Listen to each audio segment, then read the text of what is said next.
ఇప్పటిదాకా ఆ నియోజకవర్గంలో వైసీపీ గెలిచిందే లేదు. ఆ పార్టీ జెండా ఎగిరింది కూడా లేదు.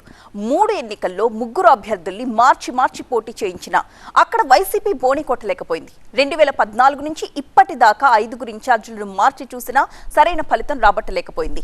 ఇప్పుడు 6వ ఇన్ఛార్జిని రంగంలోకి దించింది. మరి వైసీపీ చేస్తున్న ప్రయోగాలు 6వ ఇన్ఛార్జ్ రాకతో అయినా ముగుస్తాయా, లేక పాత ఫలితాలే రిపీట్ అవుతాయా? ఇంతకీ ఏదా నియోజకవర్గం, ఎవరా 6వ ఇన్ఛార్జ్? ఉమ్మడి ప్రకాశం జిల్లాలోని పర్చూరు అసెంబ్లీ నియోజకవర్గం వైసీపీకి కొరకరాని కొయ్యగా ఉందట. ఆ పార్టీ ఆవిర్భావం నుంచి ఇప్పటిదాకా ఈ నియోజకవర్గంలో గెలవలేకపోయింది. ఇక్కడ వైసీపీ నుంచి ఎవరు పోటీ చేసినా ఓడిపోవడం ఖాయంగా కనిపిస్తోందని సమాచారం. 5 సార్లు గెలిచి ఓటమి ఎరగని నేతగా పేరున్న దగ్గుబాటి వెంకటేశ్వరరావు కూడా 2019లో ఇక్కడి నుంచి వైసీపీ అభ్యర్థిగా పోటీ చేసి స్వల్ప ఓట్ల తేడాతో ఓడిపోయారు. ఆయన రాజకీయ జీవితంలో ఓటమి పాలవడం అదే తొలిసారి. దీన్ని బట్టి పర్చూరులో టీడీపీ ఎంత బలంగా ఉందో అర్థం చేసుకోవచ్చంటున్నారు విశ్లేషకులు. ఇక ఈ నియోజకవర్గంలో వైసీపీ తరపున ఓసారి పోటీ చేసిన నేత రెండోసారి పోటీ చేయడం లేదట. ఇలాంటి పరిస్థితుల్లో పర్చూరులో వైసీపీని పట్టాలెక్కించేందుకు మాజీ మంత్రి గాదె వెంకటరెడ్డి తనయుడు గాదె మధుసూదన్ రెడ్డిని రంగంలోకి దింపారు.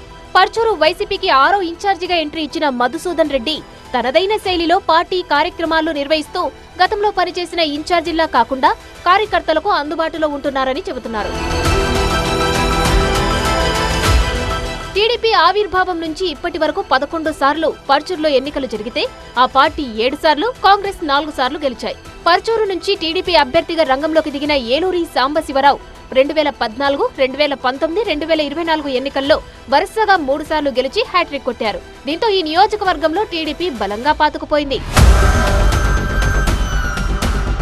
పర్చూరు నియోజకవర్గంలో టీడీపీకి బలమైన నాయకత్వం ఉంటే వైసీపీకి మొదటి నుంచి బలమైన లీడర్లు లేకుండా పోయారని టాక్. వైసీపీ ఆవిర్భావం తర్వాత ఇక్కడ 3 సార్లు ఎన్నికలు జరిగితే ఆ పార్టీ ఇక్కడ బోని కొట్టిందే లేదు.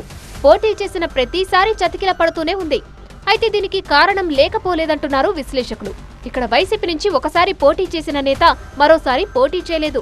దీనికి తోడు ప్రతిసారి కొత్త ఇన్ఛార్జ్ రావడంతో నియోజకవర్గంపై పట్టు సంగతి దేవుడెరుగు, అవగాహన పెంచుకోవడంతోనే వాళ్లకు సమయం గడిచిపోయిందట. మరోవైపు టీడీపీకి 2014 నుంచి సిట్టింగ్ ఎమ్మెల్యేగా ఉన్న ఏలూరి సాంబశివరావు పర్చూరులో బలమైన నేతగా ఎదిగారు. ఇక్కడ కమ్మ సామాజిక వర్గంతో పాటు కాపు సామాజిక వర్గం కూడా అధికంగా ఉందని చెబుతారు. 2014 ఎన్నికల్లో జనసేన మద్దతు టీడీపీ అభ్యర్థి ఏలూరికి కలిసి వచ్చింది. ఎమ్మెల్యే అయ్యాక నియోజకవర్గంపై ఏలూరి పట్టు బిగించారు. ఇక 2019 ఎన్నికల్లో రాష్ట్రమంతటా ఫ్యానుగాలి వీచినా జనసేన మద్దతు లేకపోయినా వైసీపీ అభ్యర్థి దగ్గుబాటి వెంకటేశ్వరరావుపై 1647 ఓట్ల స్వల్ప మెజారిటీతో ఏలూరి విజయం సాధించారు. ఇక 2024లో జనసేన మద్దతుతో వైసీపీ అభ్యర్థిపై ఏలూరి సునాయాసంగా విజయం సాధించారు. 10 ఏళ్ల వ్యవధిలో పర్చూరు వైసీపీకి 6వ ఇన్ఛార్జిగా వచ్చిన గాదె మధుసూదన్ రెడ్డికి బలమైన రాజకీయ నేపథ్యం ఉంది. పర్చూరు నియోజకవర్గంలోని పావులూరు గ్రామానికి చెందిన మాజీ మంత్రి గాదె వెంకటరెడ్డి రాజకీయ వారసుడు గాదె మధుసూదన్ రెడ్డి. అయితే 5 సార్లు ఎమ్మెల్యేగా చేసి 2 సార్లు మంత్రిగా పనిచేసిన గాదె వెంకటరెడ్డి లేని లోటు ఆయన తనయుడు మధుసూదన్ రెడ్డికి రాజకీయంగా కొంత ఇబ్బందికరమేనంటున్నాయి లోకల్ పొలిటికల్ సర్కిల్స్. గతంలో పర్చూరులో 3 సార్లు గెలుపొందిన గాదె కుటుంబానికి నియోజకవర్గంతో ఎంతో అనుబంధం ఉందని చెబుతారు. జూనియర్ గాదె ఎంట్రీతో పర్చూరులో పార్టీ గాడిలో పడినట్టేనని వైసీపీ అధిష్టానం భావిస్తోందట. ఇక హైకమాండ్ ఆలోచనలకు అనుగుణంగానే మధుసూదన్ రెడ్డి పనిచేస్తున్నారని టాక్. అధికార కూటమి తప్పిదాలను ఎండగట్టేందుకు పార్టీలోని సీనియర్లు జూనియర్లను కలుపుకొని వెళ్తున్నారట.